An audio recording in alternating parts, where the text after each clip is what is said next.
کبھی کبھی تھوڑے ٹائم کے لیے کبھی کبھی حضور علیہ السلام تعلیم اور تربیت دیتے، صحابہ کرام کا حلقہ تدریس فرماتے، کثرت کے ساتھ روزانہ نہیں، تاکہ آگے الفاظ آتے ہیں کان النبی صلی اللہ علیہ وآلہ وسلم یتخولنا بالموعظۃ فی الایام کراہۃ السامۃ علینا، کہ اتنا زیادہ نہ کرتے تاکہ لوگ جو ہیں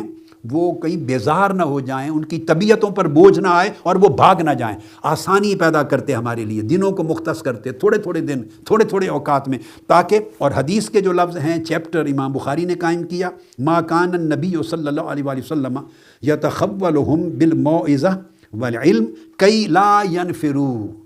تھوڑے تھوڑے دن مخصوص چند دنوں میں تعلیم دیتے اور اتنا بوجھ نہ ڈالتے، ابنڈنس اتنی نہ کرتے کہ کئی لوگ متنفر نہ ہو جائیں، بھاگ نہ جائیں۔ اور پھر آقا علیہ السلام ہمیشہ جس کو دین کی دعوت دینے کے لیے بھیجتے، کوئی ڈیلیگیٹ اپوائنٹ کرتے،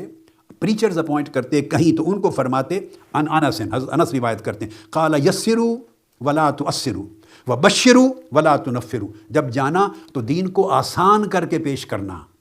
اور دین کو مشکل بنا کے پیش نہ کرنا، اور دین کو اس طرح پرچار کرنا کہ ان کو فرحت اور خوشخبری ملے، راحت ملے، ان کی طبیعتیں پر خوشگوار اثر پڑے، ولا تنفروا، اور وہ اس طرح تمہاری تعلیم سن کے ایسا نہ ہو کہ وہ متنفر ہو جائیں۔